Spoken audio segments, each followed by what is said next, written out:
Hey everyone, my name is Tina Hogan Grant. I'm an award-winning author of 16 books, and I am doing my Cuppa A Natter. This is what I like to do twice a week on a Monday. I like to invite authors into my home. We talk about books, writing, life as an author, and whatever comes to mind. And tonight, all the way from Canada, Cameron Allie is joining me. How are you this evening? I'm good. How are you? I am good, and this is your second time on my show, so welcome back. And I was Thank just you. telling you before we went live that it was April that Yeah, you were last with me, I and I miss can't you. believe it's already October. It's been a while. The year is just zooming by. I mean, what, in 2 months, 8 weeks, we're going to start thinking about Christmas? I'm like, I can't. No, I no. just can't. It's funny because I went to, I think it was Walmart the other day, and they had one out for Halloween, one out for Thanksgiving, and Yeah, one out for Christmas. I'm like, yeah. what happened to these, individual holidays? All of a sudden, you can go shopping in You're October, all of it. Yeah. all of the holidays, and be done. Yeah. But anyways, I just want to kick it out. But welcome back. Thank you so much for joining me again. Thanks. I'm excited to talk to you. Before we get started, we have people joining us, and I will pause in a minute to say hi to them. Just give a little background to yourself and whatever you want to share with the rest of the world.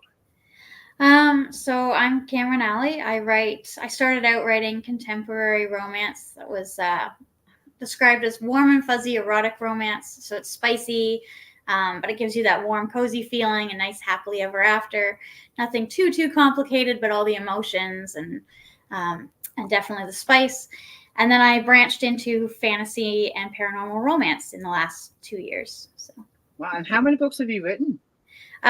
quite a few. I'm starting to republish some of the ones I had published previously with a small indie publisher. Okay. And now I'm self-publishing them all. So I've got 5 of the contemporaries are back out. I have another 3 I have to re-release, a collection of short stories, and that's the contemporaries. And then I've got 3 of the fantasy and 2 of the paranormal wolf shifters out. So Wow, you've been busy. getting So there. you are going to do self-publish all the way. All your books are going to be Yeah, I think self-published. for the most part now, yeah, it's gonna. All right. Well, that's what I do. I went through a publisher for my first book. Yeah. I had a bad experience. I didn't like it. So after that, I decided to self-publish everything, and I like it. And every author has their own needs. When you self-publish, you're doing everything, Yeah. and that's okay with me because I've said it many times. I like the control. Yes, me too. That Yeah, that's what I like about it. It's the control issue. I'm in control of everything. I mean, this is my work. It's our work. Yeah. Someone shouldn't be telling me, "Well, you can't do this. You can't do that." Yeah. No, you're not going to have that cover. It's like, Yeah. I'm You done. can't put it on sale. You can't change the price. Yeah. Yeah, exactly. And I wanted, Reckless Beginnings, which is the debut, which was through a publisher, to be on Kindle Unlimited, and they wouldn't do it. No. And I had 2 years with them. It was a 2-year contract, and I couldn't wait for the contract to be up. And in the meantime, book 2 is in Kindle Unlimited, but book 1 was not. It was such a mess. Yeah. It was such a mess. But all right, on the cover of the graphic that we made for this chat, you call it love spells. Yeah. It's the full title is Love Spells, Silver Bullets, or Full Moons and Silver Bullets. So I just shorten it down, call it Love Spells because it's far too long Okay. of a title. And you have a special right now. Can you let our readers know what that is? Yeah. So right now, for the first time ever, the ebook is free, so you can download it. You should be able to download it anywhere, from Apple, from Kobo, from Amazon. Oh, so it's wide. It's not just in case. Yeah, it's wide, so it's free. Yeah. So Nice. And yeah. can you give a little background to the book? Yeah. What it's about without giving too much away. For sure. So this book, it's a portal romance.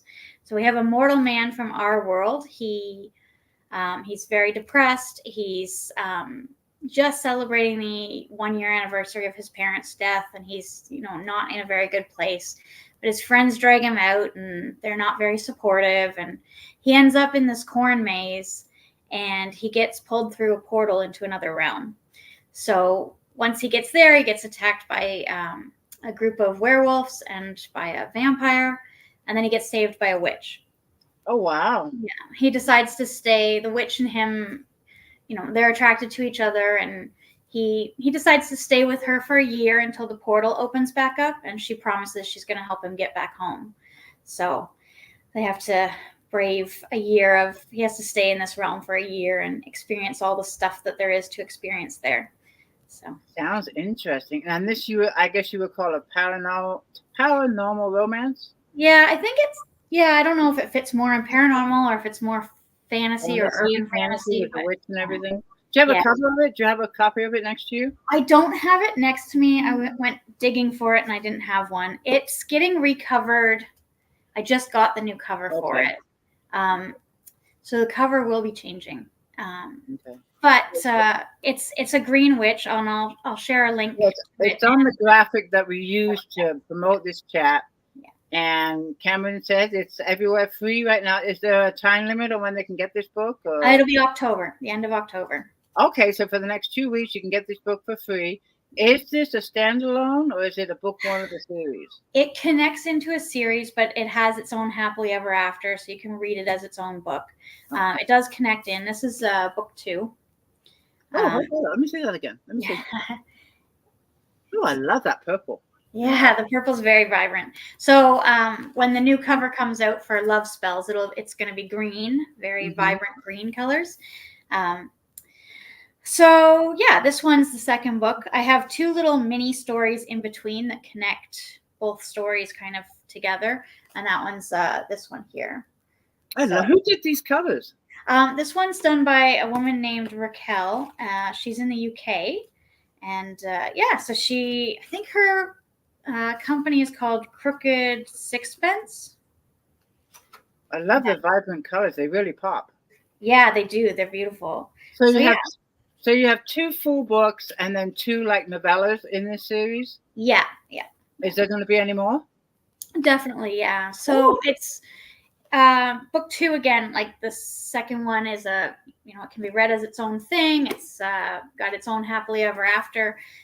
Book 3 I just got the cover for as well, which I love, and I kind of envision this world a bit like a tree. So I have like the main storyline and the main trunk, and then I've got kind of like branches coming off of it. So the Tales from the Clay Ridge Fountain is focusing heavily on the sirens that are in it in the series, and the new series or the next book in the world will kick off it's called the Clay Ridge Relic Hunters. So it'll be kind of focused on a group of people trying to find that series, a group of people trying to find these relics that have gone missing. So when you hold on, before I got some questions on the series, of course, but I do want to just say hello to our readers that are joining us. I don't want to ignore them, but let's see who's here. We have Elaine. She says hello. And then B is here. She says hi. Elaine also says you are a new author to me. This is why I like doing these chats. Yes. Because we get to meet new authors, new books. Belinda is here. She says hello. Carol says hello. And Virgie says hello. Another Karen. She says hi, Tina and Karen. Cameron, excuse me. Belinda says, I love fantasy and paranormal. It's fun. I'm just going through the comments. Yep. Elaine says, these lives are the best. Thank you, Tina Hogan. You are welcome. I love doing these. I really do. Lori is here. She says hello.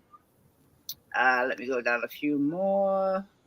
And Panda Mark Turner says hello. I'm trying to pop on the ones I haven't already.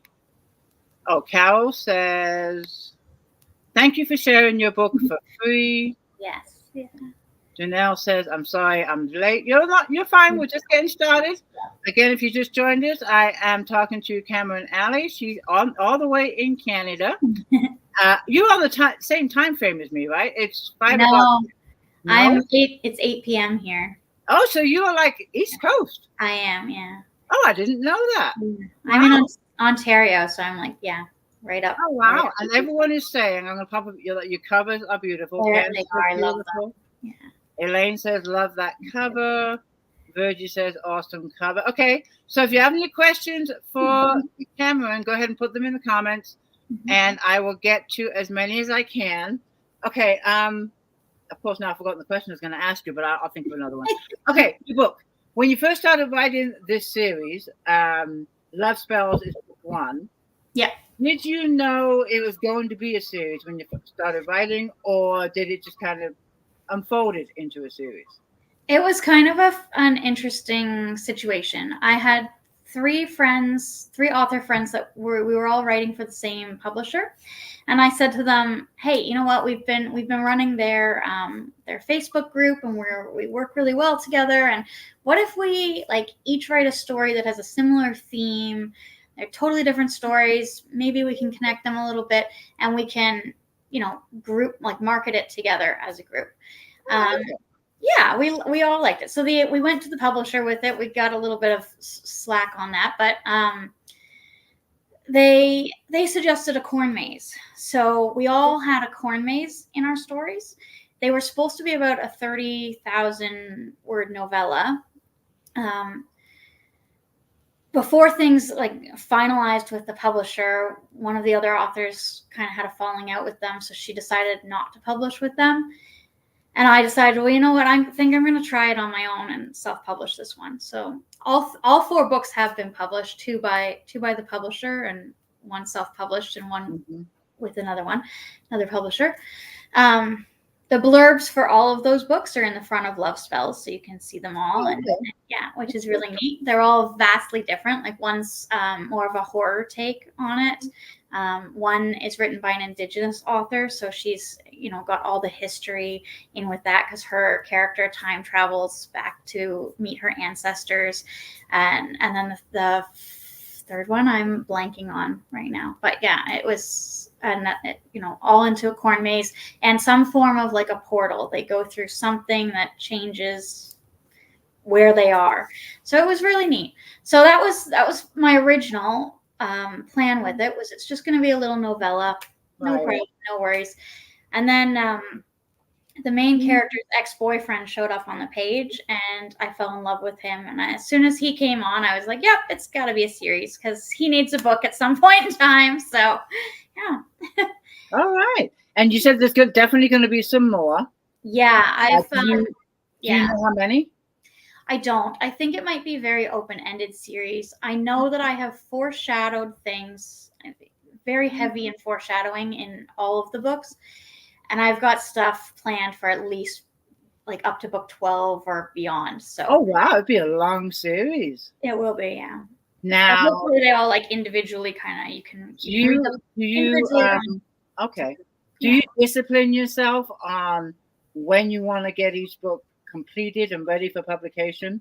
Like cover, writing, editing, everything. I try. Time frame for each book? It's been a challenge, because I've got two little kids, and we kind of do a homeschool blended thing with their education. So they're home a lot. So it's hard to get writing time for that. And I'm starting to work part-time in a dental office. So again, we're kind of shifting around things, but my husband's really supportive of it. So, every once in a while I'll go out to the library, or I'll go to a coffee shop and I'll do some writing there. And I generally, if I'm feeling like it's been too long and I need to get a book out, I'll try to set a deadline. I'll set a pre-order, and then we have to force us to okay, this is it. It's go time. If you put a pre-order up front, then you have to, that gives you discipline and focus. Okay, I got to get this done, because if you missed a pre-order, then Amazon will not let you do another pre-order. I think it's for a year. It's a year, yeah. It's a year. So, well, I like the discipline factor, that because I'm shy of that. I wait till I'm close to being done, and then I set my pre-order. So you're more braver than me, because I should do that. Well, no, I think it's great what you do, because it's like a deadline. You have to get this done. Yeah. So I think it's a great incentive. Me, on the other hand, I chicken out, go, nah, I'll wait till my first edit's done, then I'll do the pre-order, because I know I can make it. Yeah. So no, I think you're good. I do see a couple of questions I want to put up here about your writing. So I'm going to go back. The first one I'm going to pop up is, you mentioned this when I text you, so I'm going to pop this up. Lori Chasko says, Happy Thanksgiving. Yes, it's Thanksgiving. You mentioned that to me. It's Thanksgiving today in Canada. It is Thanksgiving, today. So, but my family, my side of the family celebrated last weekend. My sister is a zookeeper, at the Toronto Zoo, and so she has to work this weekend. And my parents were babysitting her boys, so it was too much to do Thanksgiving this weekend, and it wouldn't have worked out. So yeah, and then my husband's we did yesterday. So nice. Is all your family in Canada? Any in the U.S.? We're all in Canada. Yeah, you're all in Canada. Okay. Close. B wants to know what drew you to write this genre, and I guess we decided it was fantasy / paranormal. So what? Yeah. What drew you into writing that genre? I think it's just kind of where my muse went. I've read. Yeah, when I read back in my teens and my early 20s, I read a lot of historical romance, contemporary romance, and I also read some paranormal with some wolf shifters and stuff. So I think that kind of influences it. Yeah, so I think. Okay. And then the other genres that you have written are contemporary and I guess romance. Yeah. From all those genres, do you have a favorite? I really enjoy this paranormal fantasy stuff. I like being able to make up my own worlds and my own rules with it. With the contemporary stuff, you have to, especially if you're placing it in the real world and, well, where is this located? Is this coffee shop actually on this corner of the street? And and you have to get everything right. So when I did my last book, I had to research all the towns where the book took place. Yeah. And that took some time. Thank God for Google Earth, though. Yes. Right in and look at the street name. So I love Google Earth for my book. But I get it because when you do your own world, you can do whatever you want. Yes. Yeah. It's fun. And you can make your own rules, your own laws, whatever you want to do. I've never tried it. I've never written that genre. I love it. I love it. I think it would be fun.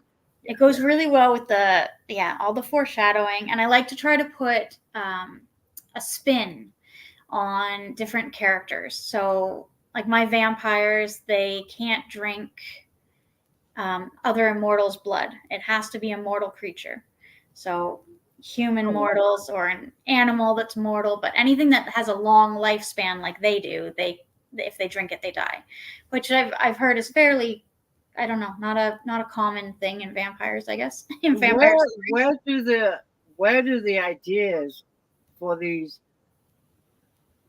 towns, world come from? Do you have like dreams or what? This one, no, I didn't have any dreams with this one. With my wolf shifters, they started from a dream. But this one, no, it just kind of rolled. Everything about Clay Ridge, that's the city that it's in, the made up city that I made up. It's been really natural. It's developed really nicely all on its own. Hopefully I don't write myself into a corner somewhere down the line, but it's just rolled really well. I'll have something and I'll be like, I'm not entirely sure how it's going to fit in, but I'm just going to kind of let it sit and stew and mellow and eventually it kind of just unravels and something else will come up and I'll be like, wait, that connects really great into this other thing. So yeah. That's really cool. Now I see in some of these paranormal fantasy books, they actually have like a world map or a map of the city that's in the book. Yeah. Do you have that or do you plan on doing anything like that? I don't have one yet, but I do want to do one. Yeah. They sound like a lot of fun. I wouldn't know where you can draw one. I'm sure nowadays there's an app where you could do Probably, yeah. I'd hire in an artist to do it, but that'd be a lot of fun. Yeah, it would be. I have to go back through and reread them all and kind of make sure I know where they are supposed to be. And make sure that it's specific enough. Because one of my readers was saying, I'd love to see a map, even if it's not the whole realm, but just Clay Ridge itself. But then I've got to know where everything is. Where are the supermarkets? Where's the hardware store? What's the roads called? Or whatever. It's the whole world. So if you're going to give readers the info, it has to be accurate, I'm sure. Yeah. So, it'll be fun. That'd be a fun project. Carol would like to know, do you plot your books or are you a panster? I used to think that I didn't plan it very far ahead, but I think I actually do. I think it's a little bit of both, I think, for me. I generally have a bullet point list of plot points that I know I need to hit and try to make sure they're in the right order. But I don't necessarily have it all figured out when I sit down and start the book. Okay, and I'm going to add to this question. Do your characters talk to you? Not really. I kind of see them like a movie in my head. Okay. Yeah. That's just as good, I think. I think so. And what about, okay, 1 second here. I hate it when I saw a question, I didn't click on it soon enough. Oh, here we go. Now, we know you have 2 little, how old are your kids? They're 5 and 6. Oh, they are young. Yeah. They are young. They want mama's attention 24/7. Oh, yes. Yeah. Little one. Rosie was asking about your writing schedule, which is going to be really difficult. We did a little bit about it earlier when you mentioned your kids. Yeah. When you are able to write, is it morning, afternoon, nights? Do you kind of have a time frame of when you can write, and how often? Yeah, generally it's through the day. Our girls go 3 days a week to like a learning pod. So rather than putting them in the public school system, we're doing like a homeschool blend, but also hiring in this learning pod. So they go and they're there, for 6 hours, 3 days a week. So if I don't have to work or I don't have other things to get done, I'll come home. I try to, get any dishes done, and then we sit down and we work. We write until I have to go pick them up. I'm hoping to start doing 1 day a week where I'm focusing on my blog and my website and my social media, and then, 1 or 2 days that are just full on writing. And I generally try to find a writing partner. So right now I'm working with an author in Germany. So when she's available to write and I'm available to write, we both sit down and we set a timer and we write as much as we can. And then we let each other know that, okay, I wrote 700 words in the last hour. How many did you do? And we, cheer each other on and help each other stay motivated.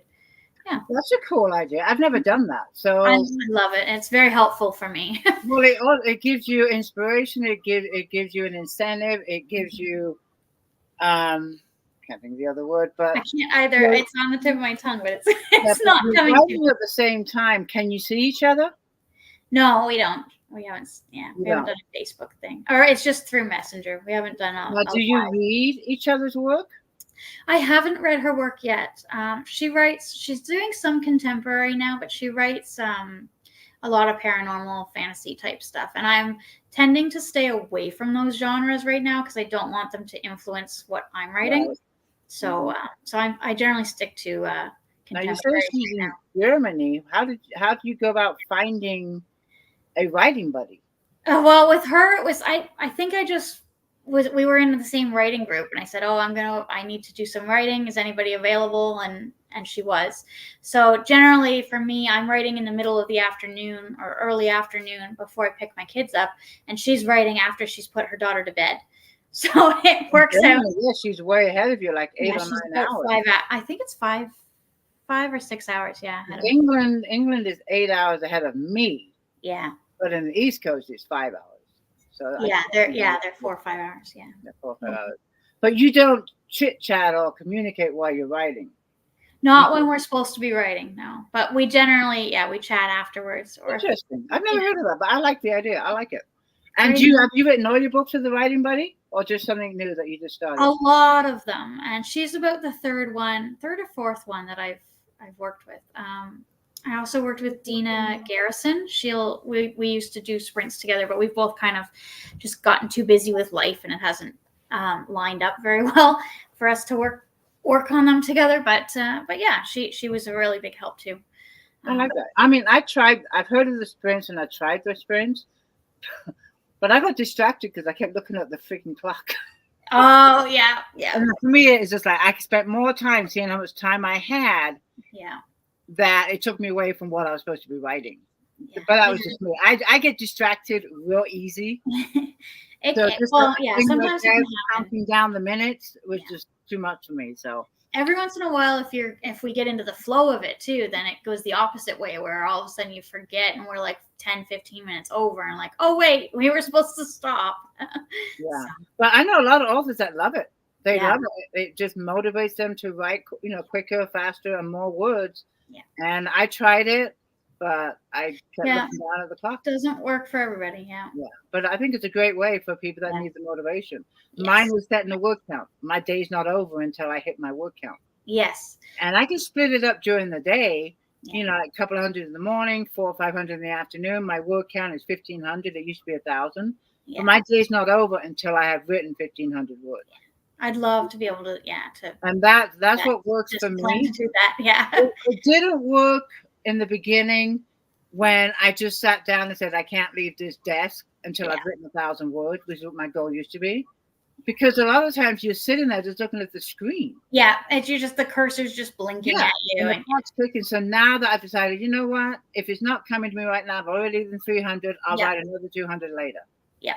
And the fact that I allow myself to break it up in sessions and not all in one sitting, write those 1,500 words, it works. It didn't. It was kind of a struggle before. Yeah. So everyone has their ways of getting the words on the paper, and I know a lot of people that love the sprints. I really do.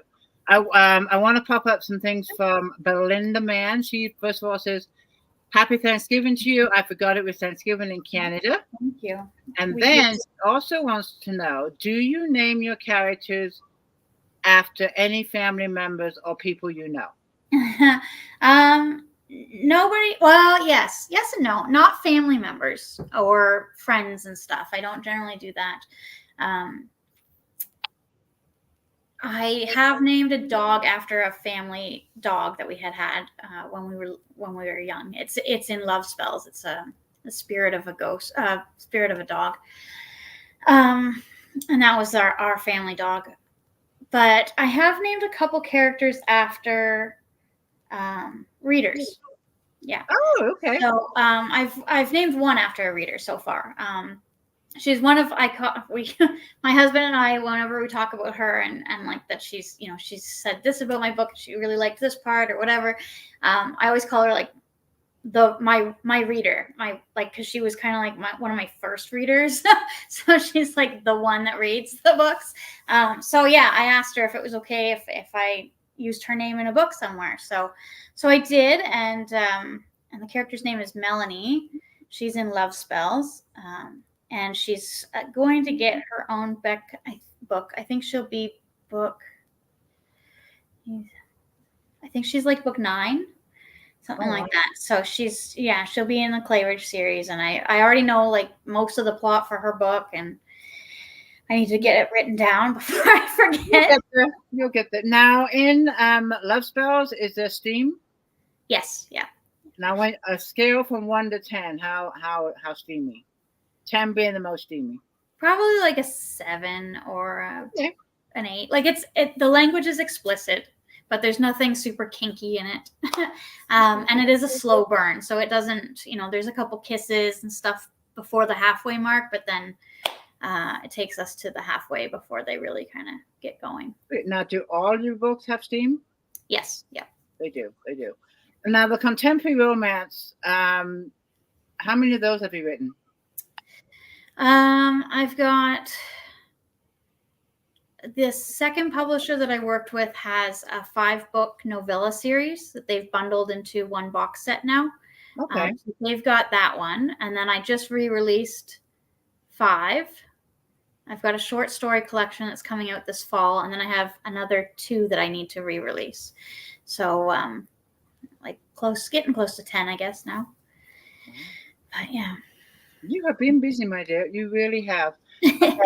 Away from the writing for a second, because Dana wants to know, do you have any hobbies? When you're not writing or reading, do you have other hobbies? If I'm not writing or reading or spending time with the kids or working on the house stuff, my husband and I will watch TV if we ever get a chance. We watch some TV. I hear you on that one. Yeah. I'll play some video games from time to time. Not a lot, but yeah, I definitely get caught up on my phone on those stupid phone app games. Yeah. And this year we put in a garden in the backyard, so I'm hoping to get better at that. Is it a vegetable garden? Yeah. I just pulled it all out. Fun with your kids. They're the perfect age for that. They are. Yeah, they loved it. They each got a great big flower planter that they did themselves. So they got to go with me to the store and pick out a few flowers. And they are both in Girl Guides. So they'd made wildflower bombs. So you put this little bomb down in the ground and it sprouts up. And both of them sprouted up random, beautiful flowers. So wow. Really neat. Yeah. What a great process. I remember a few years back, maybe 4 or 5 years ago, when my grandkids were your daughters, other daughters, right? Both girls? Yeah, they are. We grew pumpkins for Halloween. Oh, yes. And they were so proud because they actually watched them grow. Yeah. And then we carved them and painted them. We only did it 1 year. Yeah. But yeah, it was a lot of fun. A lot of fun. It's a great learning experience for them. It really is. Yeah. And it teaches them not to take our food for granted. Yes. Doesn't sit on the shelf at the house until you want it. No, there's a lot of work involved. No, there is. Yeah, the school that they go to, the little learning pod, they've got a lot of vegetable gardens in there too, so they're helping them with that. They've got rabbits and chickens and quails and ducks and fun. Excellent. Yeah. I love that. Now we're halfway through our chat. It goes by really quick, but you said you would read to us. Yeah, I could. Well, I'm excited. I'm sure all our readers are. So I'm going to hand it over to you. All right. You can read us a little bit of your work. All right. I got to flip it open here. I went to a market on Saturday. It was a witch market. It's called Bewitched. And it's like a fall craft market, but it was all witch themed. So that was really, really neat. So I packed up all my books and forgot to grab one out for today. Uh-oh, did I just put you on the spot? Got to read it off my iPad here. Uh-oh. All right, so love spells. He's at this part, we're in chapter 7. Okay. He has come, his name is Ian, and he came through the portal. Her name is Quinn. She's a witch. She has green skin. And her cat, she has a black cat named Lucifer, and he talks. So she and Ian have just decided he's going to stay for a week until she takes her monthly trip into town, and she'll drop him off in town. So she's talking to the cat right now, and Ian's still upstairs in the bedroom. Okay. So chapter 7. He's staying here? Lucifer asked, above the folk music that was emanating from the radio above the spice rack. Just for a week, Quinn informed her bewildered cat. I want to make sure his back is healing properly. Lucifer eyed her. Likely the cat knew the mortal's back had been successfully healed last night.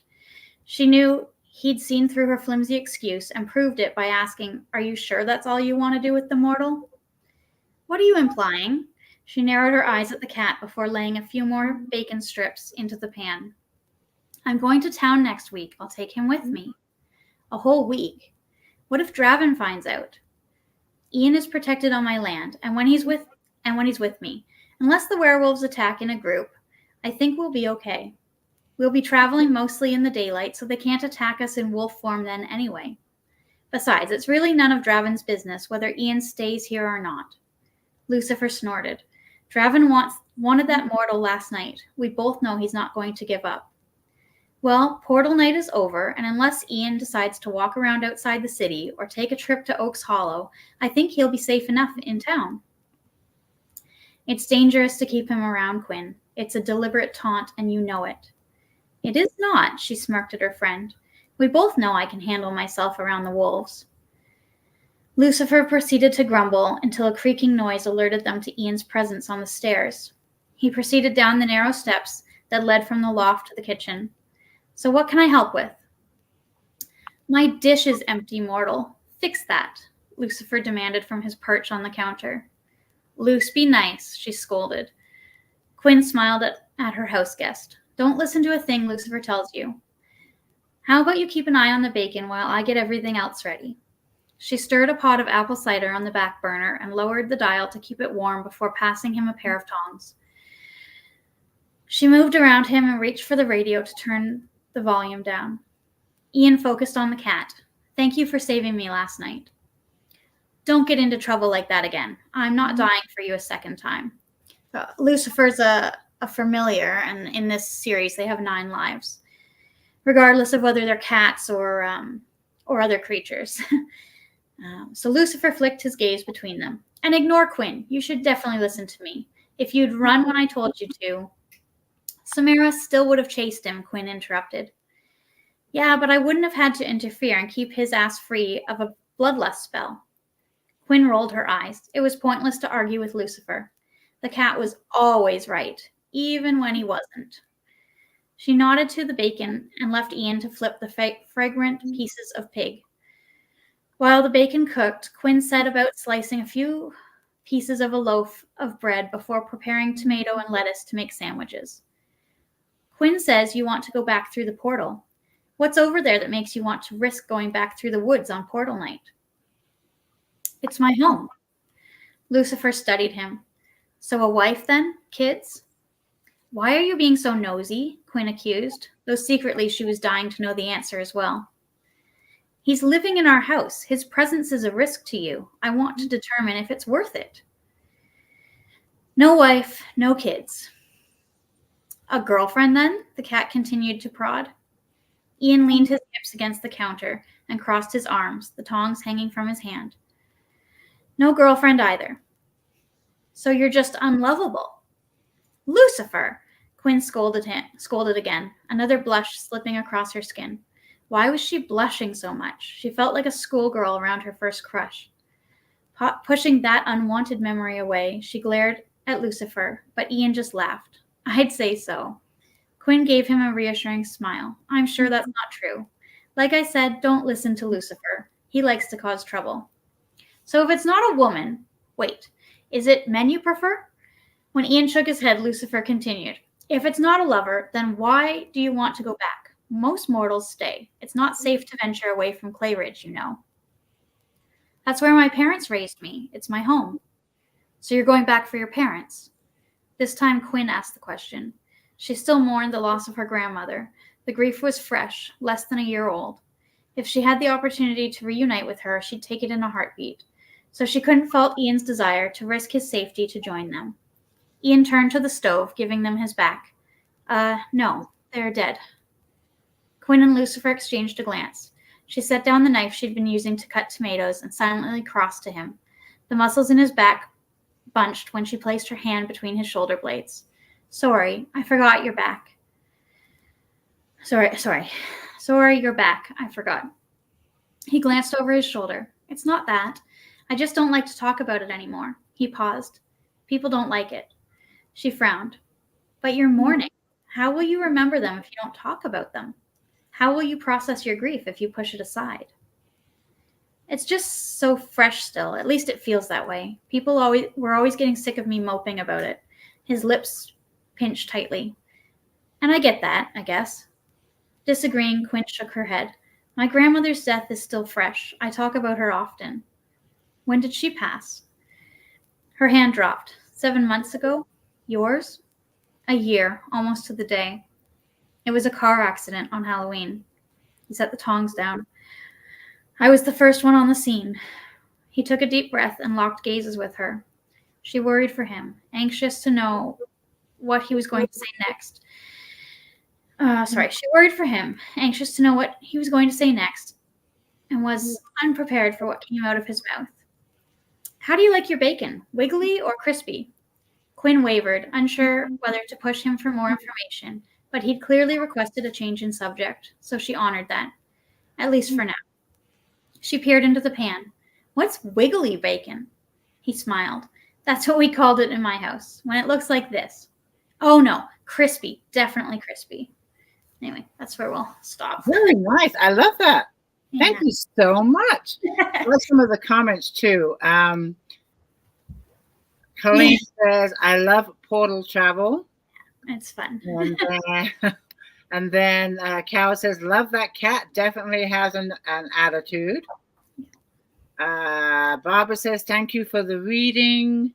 Lori Chasco says, well, she did say something. Hold on, Lori, I'll get you. This is so cool. Darlene says, sounds good. Thank you for reading. Okay, they're coming up really quick. Hold on a second. Hold on. No worries. Okay, we got Virgie sounds good. Elaine says these books are awesome. B says sounds good. I like the cat. Oh, this cat's gonna get his own book, I think. That would be funny. It would be. Colleen Blackburn says I love the dialogue. Thank you. Thank you so much. I really enjoy listening to authors read their books. And I saw a question, if I can find it, I'll pop the reader up. Sure. But we'll talk about your husband, how supportive he is for you. Here it is. Because you have the kids, so he helps you, etc. Does he read your books? And I'm going to extend that to Elaine Sapp's question. Does anyone in your family read your books? My husband does not read my books. He's not a big reader. I think if he's read a novel in his life, that's maybe once. He's more into reading like technical manuals and stuff like that. He was diagnosed with dyslexia when he was a kid, and reading was always a challenge for him. But his comprehension level is very, very high, and he's great to bounce ideas off of. He knows what happens in all the books. I will read parts of it to him, but he hasn't actually picked them up and read them, no. He feels bad about it, but it doesn't matter to me. He already knows what happens in them. He knows what's happening in a bunch of them that haven't been written yet. Do your young daughters know that mommy writes books? Yeah, they do. The Bloodlust, it's been sitting around the house recently, this one. And my youngest daughter is like, Mommy, when we get older, can we read Bloodlust? I said, if you want, you got to be 18, but if you want, you can. They might change their mind by then, though. Probably don't want to read Mommy's books. My mom reads them, though. Oh, okay. She's generally my first reader. Mm-hmm. Back when I was about to send my first book to Ecstasy to have them, it was a pitch. I'd done a pitch with them, and they wanted to see the synopsis in the first 100 pages. So I sent my mom the synopsis saying, can you read this over and, let me know if there's any mistakes. 15-page synopsis. And I said, well, like, are you finished it yet? Like, it shouldn't, it was taking her longer than I thought. And she goes, well, there's a lot to it. And I said, yeah, but it shouldn't be that much. She goes, well, there was a typo on about her genes at one point. And I'm like, her genes? Like, why? I wouldn't have put that in the synopsis. And then I realized, oh no, I sent her the manuscript. Oh, wow. So she was like partway through it, and I'm like, don't read anymore. She was, no, I gotta finish it now. Like she read the whole book. She's a romance reader, and she's why I got into reading romance. So so she doesn't mind. That's really cool. Yeah, she puts it aside. She gives me her opinions, and as a romance reader, she's a valuable asset to have. Yeah, great support right there. And Dana wants to know, do you have a favorite place to write? Even with those kids around? Yeah. Probably the coffee shop right now. Generally, I just write on the couch, and it's not good for my hips or my back. But we don't have an office in our house, so our master bedroom is really big, and we've got a big desk in there. Mm-hmm. I got to get cleaned off and organized, and then I'm hoping come the new year. But I said that last year too. Yeah. I'm hoping that'll be the space. Yeah. All right. In the meantime, drink lots of coffee and go to the coffee shop. Yeah. Well, you start to get into that, like the smells and stuff. You walk in there and you smell it, and then you're immediately like, okay, well, it triggers something in your brain. Okay, I'm programmed to write now, so let's write. So. Yeah, put you in that mode. Yeah. There you go. And this is a question from Carol. She wants to ask, out of curiosity, how many words are in a typical book? In a typical book? It depends on the book. Yeah, the book and the author. You have the novella. Yeah, so, the novellas are smaller. The first one was like under 20,000 words, and the second novella was 34,000, which were fairly small. So together they were, that was this size for those two books. Love Spells is my biggest book at 115,000 words. That's a big book. It was a big book, yeah. How many pages? I think it's like 600 or something in ebook. Yeah, it was a big book. Bloodlust is a little smaller. It's at like 84, I think, and it's in paperback. It's 342 pages. Still good sized books. Yeah, the fantasies generally are. The paranormal wolf shifters are more like 50 to 70,000. And then, yeah, the contemporaries are generally anywhere between 40 to 70 for me. So, yeah. Big books. Wow. I used to keep mine around between 60 and 80,000. Yeah, that's a perfect size. Yeah. I have 600 pages. That's a lot.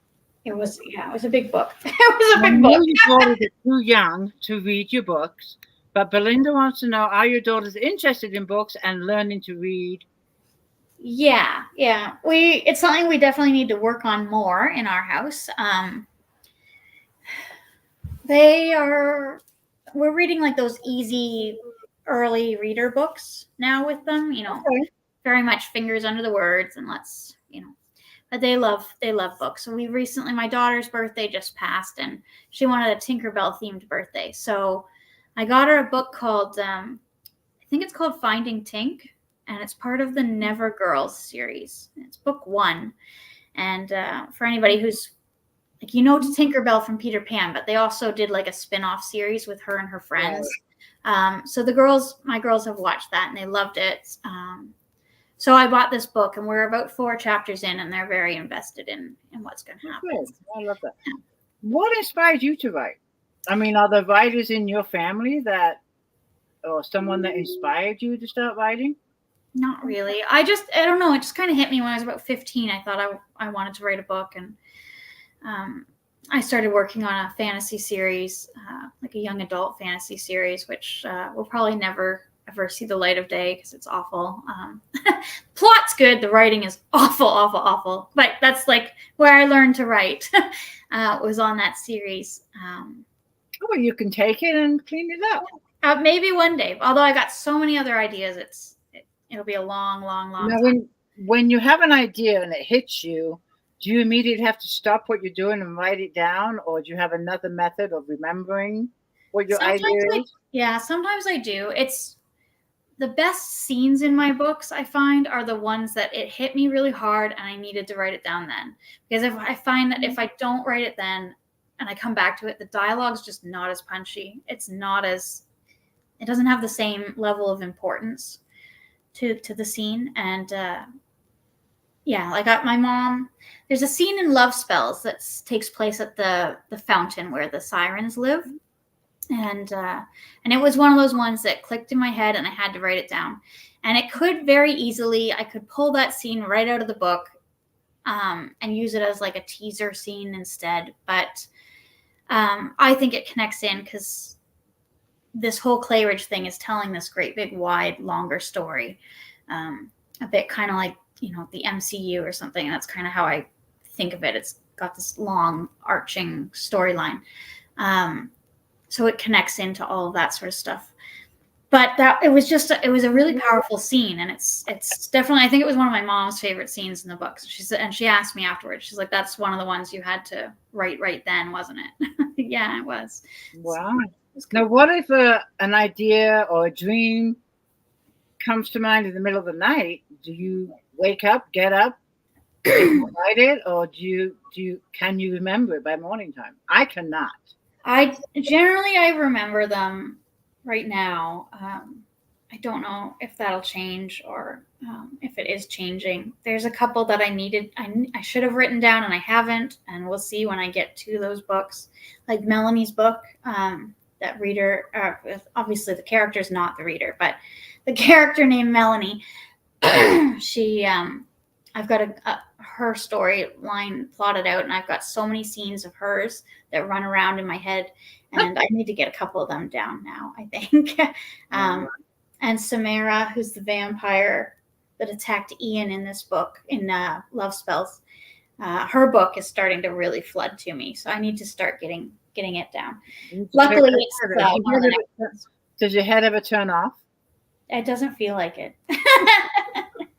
And it's not even like there's so many series that I want to write that I've started, and I've got 11 pages of this series and 11 pages here, and another 20 over here. It's a mess. My God. Wow. Now you said in the beginning of our chat that you are transferring all your books to self-publishing. Yeah. Now, how many books are we looking at that you are working on right now that you're going to release as self-published? This year I just did a 4-book series and a novella attached to that. So that was 5 books. They're already out. I've got a trilogy I want to write that 2 of them are done already that need to be re-released. And then the short story collection are all holiday stories. So we're going to put them together into one book. After those, I'm caught up on the re-releases. Okay. Okay. And so moving forward next year, it'll hopefully be those 3 re-releases and 1 book, at least 1 book for Clay Ridge and 1 book for my Pack Trouble Wolf series, if not more. So we'll see. Yeah, you got a lot on your plate right now. And then these books are all going to be wide, or are any in KU? They're mostly going to be wide. The contemporary series that I'm going to put out is called Naughty or Nice. They're all 3 of them are Christmas stories. How fun. Yeah, one was originally called The Naughty List. It's been retitled to Naughty List, and book 2 is Naughty Secret. It used to be Her Naughty Secret. And then book 3 will be Naughty Escapes. And so they each have like a different kink that's inside of them. The first one's BDSM. The second one is voyeurism. And then the third one is going to be role playing. So that series, I'm going to start it right away in KU and see how it does. And that's romance, right? Yeah, it'll be contemporary romance. Romance tends to do good in KU. I hope so. Have you ever had any books in KU? I put Love Spells in KU for 3 months, and it didn't do anything. So I think the genre has a lot to do with it. I mean, there's some genres in KU. I mean, I don't write paranormal or fantasy, but there's some genres that just don't do well, and I don't know why. Because KU I think, is a great deal. It is, yeah. I mean, if you read ebooks, it is. If you read paperbacks, then of course it's not. But most readers nowadays, they like the Kindles, they like KU, they like the deal. But I think it's a great deal, and 2/3 of my income is KU, which I can't do that. But I think it depends on the genre too. I really do. So, but I hope it does well. I hope so too. Yeah. I hope so. But these are all 3 of Christmas books, right? The ones you were talking about. Yeah. I would love to write a Christmas book. I've written so many of them. By the time I think about it, it's October. Yeah. And it's too late. So I've never gone around to write a Christmas book. Yeah. And then when I get into, next year, and it's April, May, or June, I'm not feeling Christmas. No, you don't feel like writing a Christmas book then. No. I don't know how to condition myself to write a book out of the season. Yeah. So, yeah. I mean, did you find that to be a challenge? I didn't actually. The first book I ever wrote was called My Mistletoe Master, and I don't remember if I wrote it during the season or not, but Ecstasy they'd put out like calls for short stories for Christmas ahead of time. So like around, end of August, beginning of September. So I would generally write off a quick short story that I could publish each year. So the first couple of years that I was writing, I had a new Christmas story out every year.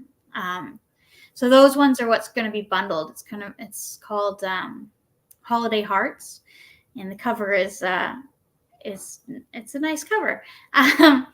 Anyway, it's coming out. It should come out this year if I can get my butt in gear. But it holds three or four different Christmas stories that I've already written, and then I'm going to add a couple more new ones. So just quick, like I think if you make them bite-sized, they're perfect for the holiday season because people are so busy during the holidays. Short story, even a short story Christmas collection. But I'm looking at some of the comments.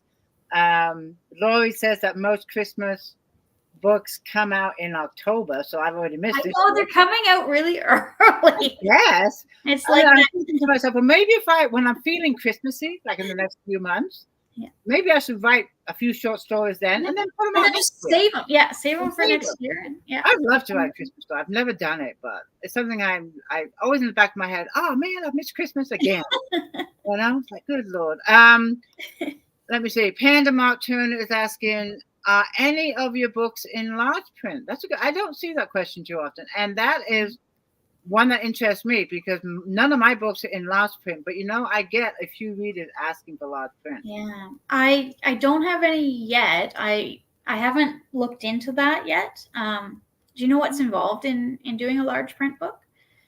Well, the format, of course, has got to be changed, and I'm guessing it's going to have more pages because the print is larger. So you're also going to have another cover just to put all those pages, and it's because of the spine of the book. Yeah, the spine will increase. Will be so much bigger. Yeah. So it's something that I have thought about, especially when a reader asks me. But I would have to talk to my cover designer and ask them what it involves. But if you stick with the same cover, you shouldn't change it. No, you just need a different format. Yeah, the page increase. But that's a good question. It's one I don't see too often. Yeah. If it's something somebody's interested in, let me know, and I'll do my best to figure out if it's doable. Yeah, and right now I want to do. I mean, I've been working on audio forever. I just can't believe how long it takes to do an audio book. I'm not doing the narration of it, but just the tedious parts of going through the audios, and the covers for those have to be different too. And those are expensive. The process for an audiobook is very expensive. Yeah, I mean, Amazon now is doing AI audio, but I kind of have a grudge against that because it's putting so many narrators out of work. Yeah, and that's just my opinion and my grudge against AI moving so quickly. Yeah, I try to do my best to stay away from it where I know that I am. Like if I know it is, I'll steer away from it. Yeah. So. All right, my dear, we are coming up to the top of the hour here. As always, I love chatting to you. But before we go, I got a few things. Number one, real quick, this is the question I ask all authors, is what one piece of advice would you give to an aspiring writer that wants to become a published author? I think I'd say when you're hoping to be a published author, you're so excited about it and you want to move on it as fast as you can. But it's a good idea to take it slower than that and, make sure that you have book 2, book 3, book 4, written, like write a couple of them before you start putting them out. So you're ready. Yeah, there you go. Have a head start. Yeah. And you have a website? I do. It's CameronAllie.com. That's easy. Yep. Do you have a Facebook group? Yeah, I do. I've got I have a Facebook reader group. It's called Cameron's Covey. Cameron's Covey. I also have a Clay Ridge reader group. But yeah, you have to have read one of the books and answer the questions when you join. So I know you're actually a reader. They'll get the first sneak peek at all the covers and excerpts and blurbs and stuff. Oh, fun. Yeah, that one's called the Clay Ridge Coven. And then I've got the Pack Trouble, Cameron Allie's Pack Trouble reader group, I think, something like that, for my wolf shifter. Yeah, you've got quite a few groups. Yeah. If you want to put the links in the comments after the chat, go ahead and do that. Probably on my author page. Yeah. And also the link to your free book. Free book, yeah. I want to pop up this comment real quick before we talk about your giveaway. Of course, it went away. Oh, here it is. Heather says, I read Love Spells, Full Moons, and Silver Bullets. It was a fantastic read. So I want to put that up for the readers that are watching us. Thank you.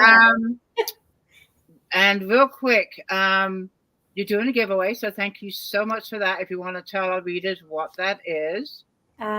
So I will, whatever reader gets picked, you're welcome to pick any of the self-published books that I have out in print. I'll ship one to you. It'll come direct from Amazon because I am in Canada and shipping is ridiculously expensive. So it won't be signed, but I'll get you a print copy of your choice of any of the self-published ones. Yeah. Okay, well, I'll go through and see who joined us, and it's for our live readers that have joined us as a giveaway. In a couple of hours, I'll announce the winner on my author page and in the group. And I will also have them reach out to you through Facebook Messenger. Is that okay? Yeah, for sure. And then you can let them know the titles or whatever you want to do. I'm also doing my regular giveaway, which is a $5 Amazon gift card. And all you need to do to be entered is share this video in your favorite groups, on your personal page, wherever you want to share it. But do tag me so I know that you shared it. And that way you are entered in the giveaway. And I'll announce that winner the same time as the winner for the book. Cameron, this has been a lot of fun.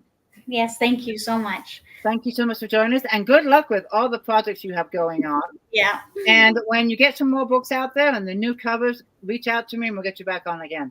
Will do. Yes. Thank you so much. Thank you. And good night, everybody. Thank you for joining us, and I will see you in the group. Have a great night.